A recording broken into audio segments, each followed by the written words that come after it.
먼저 영끌 투자자 2명의 사례를 소개하겠습니다.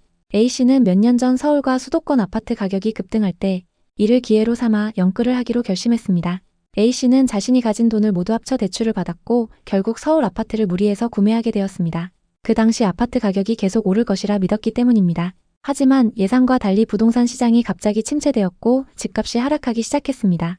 A씨는 처음에는 집값이 다시 오를 것이라고 믿고 버텼지만 시간이 지나면서 대출 이자 부담이 점점 커졌습니다.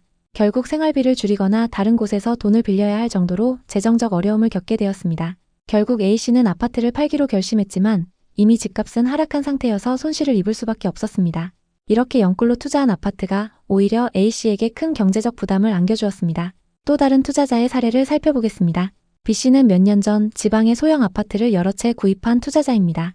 B씨는 전문가들이 지방 아파트의 가격이 오를 것이라고 예측하는 말을 듣고 영끌 방식으로 대출을 받아 집을 샀습니다. 처음에는 임대 수익을 기대하며 집을 임대하려 했고 집값 상승을 믿으며 안정적인 수익을 낼 수 있을 거라고 생각했습니다. 하지만 시간이 지나면서 예상과 달리 지방 경제는 침체되었고 인구도 계속 줄어들었습니다. 그러다 보니 아파트의 임대 수익은 기대 이하였고 집값도 크게 오르지 않았습니다. 결국 B씨는 대출 이자를 감당할 수 없을 정도로 어려움을 겪게 되었습니다.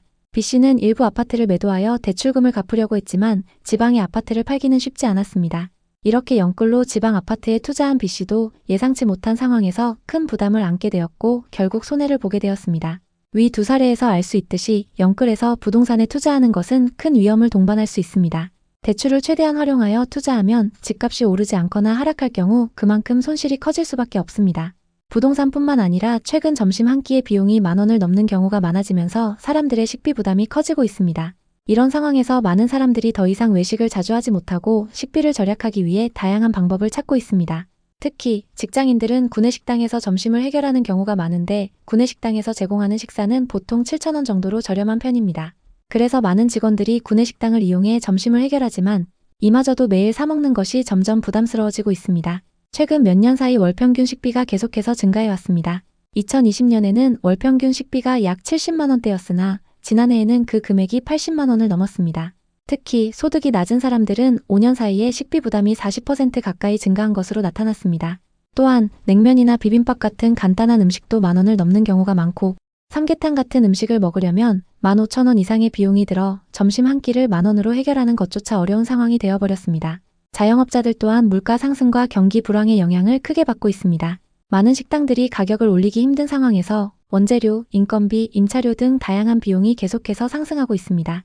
이로 인해 자영업자들은 장사에 어려움을 겪고 있으며 특히 경기 침체가 장기화되면서 많은 자영업자들이 폐업을 고려하거나 실제로 폐업을 진행하고 있습니다. 최근 몇 달 사이에만 20만 명 이상이 자영업을 그만두었고 장사가 어려운 자영업자들이 늘어나고 있습니다. 이런 어려운 상황은 IMF 위기 당시보다 더 심각한 수준에 달하고 있으며 내수 부진과 경기 침체가 장기화되면서 자영업자들의 어려움은 더욱 커지고 있습니다. 코로나 이후 소비가 제대로 회복되지 않고 물가 상승과 경기 불황이 겹쳐 많은 사람들이 경제적으로 큰 압박을 받고 있는 것입니다. 또 지난 12월 일어난 비상계엄으로 사회 전반적인 분위기가 더욱 침체되고 있습니다. 자영업자들이 겪는 가장 큰 문제는 원자재와 재료비 상승, 인건비 증가, 임차료 부담입니다. 특히 임대료가 계속해서 오르고 있는데 이는 자영업자들에게 경제적으로 큰 타격을 주고 있습니다. 하지만 상가 임대료를 무작정 낮출 수도 없는 상황입니다.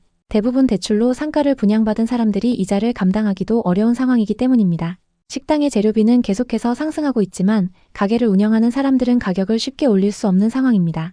지금도 경쟁이 어려운 상황인데 가격을 올리게 되면 프랜차이즈와의 경쟁에서 더 뒤처질 수 있기 때문입니다. 또한 인건비 역시 꾸준히 오르고 있어 자영업자들에게 더 큰 부담을 주고 있습니다. 사람들이 외식과 쇼핑을 줄이면서 소비 심리도 심각한 수준입니다. 소비자 심리지수는 2020년까지 높은 수준을 유지했지만 코로나와 비상계엄 선포 이후 급격히 하락했습니다. 특히 지방에서는 소비자 심리지수가 90까지 급락했고 이는 매우 심각한 수준입니다. 많은 소비자들이 생필품 외에는 소비를 자제하고 있습니다. 기업들도 경영이 어려운 상황에서 신규 사업 투자를 꺼리고 있으며 이러한 상황은 사회 전반에 큰 영향을 미치고 있습니다. 특히 영세업자들이 운영하는 소규모 가게들은 더 큰 피해를 보고 있고 경기가 침체되면서 더 이상 운영이 어려운 가게가 기하급수적으로 늘어나고 있습니다. 이와 같은 상황에서 대출을 무리하게 받아 이자를 감당하지 못하는 사람들도 많습니다. 특히 금리가 낮은 시기에 부동산 투자를 위해 많은 대출을 받은 사람들이 심각한 경제적 어려움을 겪고 있습니다. 대출 상환 부담이 커져 더 이상 유지할 수 없지만 떨어진 집값을 보면 팔 수도 없는 상황입니다. 한편 소득이 낮은 20%의 가구는 경기 침체와 물가 상승으로 인해 더 큰 경제적 어려움을 겪고 있습니다. 통계청에 따르면 이들 가구의 월 평균 소득은 120만 원으로 증가했지만 이 정도로는 생활이 어려운 상황입니다. 또 자영업자 중 월 수입이 100만 원 미만인 개인 사업자는 900만 명을 넘었고 이는 전체 개인 사업자의 약 75%에 해당합니다.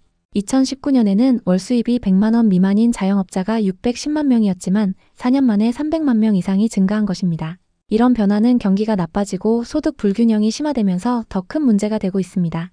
반면 고소득층은 근로소득과 사업소득이 증가하여 소득층의 양극화가 더욱 심화되었습니다. 고소득층은 경제적으로 더 많은 기회를 얻고 있지만 저소득층은 식비 부담 등 생활비를 절감하는 데 더욱 어려움을 겪고 있습니다. 한국의 저소득층은 경제적 어려움뿐만 아니라 주거 문제로 많은 고통을 겪고 있습니다. 특히 코로나로 인해 많은 사람들이 일자리를 잃거나 소득이 줄어들었고 1인 가구, 노인, 다문화 가구, 장애인 등은 물질적인 어려움을 더 많이 겪고 있습니다. 이들은 매일 필요한 물건을 사는 것도 어려운 상황에 놓여 있습니다. 또한 부동산 시장에서도 많은 문제가 발생하고 있습니다. 특히 아파트 가격이 급격히 상승해 새로 결혼한 부부나 청년들에게는 집을 구하는 것이 매우 어려운 상황입니다. 집값 상승은 주거 문제를 더욱 심각하게 만들고 있습니다. 정부는 저소득층을 돕기 위한 주거 지원 프로그램을 확대하고 청년들에게 더 많은 집을 공급하려고 노력하고 있습니다. 하지만 수도권과 지방에서 주택 불균형 문제는 여전히 해결되지 않고 있습니다. 또한 부동산 투기와 같은 문제가 발생하면서 정책의 실효성에 대한 비판이 있습니다. 이 문제를 해결하기 위해서는 정부의 노력뿐만 아니라 사회 전체의 관심과 협력이 필요합니다. 예를 들어 정부는 정책을 통해 주거 문제 해결에 도움을 주어야 하고 지역사회는 협력하여 문제를 해결하려는 노력을 해야 합니다. 또한 개인들도 주거 문제에 관심을 갖고 목소리를 내야 합니다. 정부는 개인 사업자들과 저소득층의 어려움을 해결하기 위해 다양한 지원 대책을 마련하고 있습니다. 최근 시중은행들은 개인 사업자들이 대출 상환에 어려움을 겪을 경우 오랜 기간 나누어 갚을 수 있도록 돕고 있으며 재기를 원하는 자영업자들에게는 보증 대출을 통해 지원을 하고 있습니다. 그러나 이러한 지원이 실질적으로 자영업자들에게 도움이 되려면 더 많은 대책과 실효성 있는 지원이 필요합니다.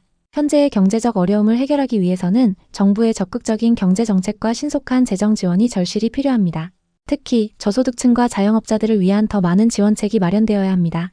자영업자들이 계속해서 어려운 환경에서 벗어나지 못하면 우리 경제는 더욱 침체될 것이고 더 많은 사람들이 어려운 상황에 처하게 될 것입니다.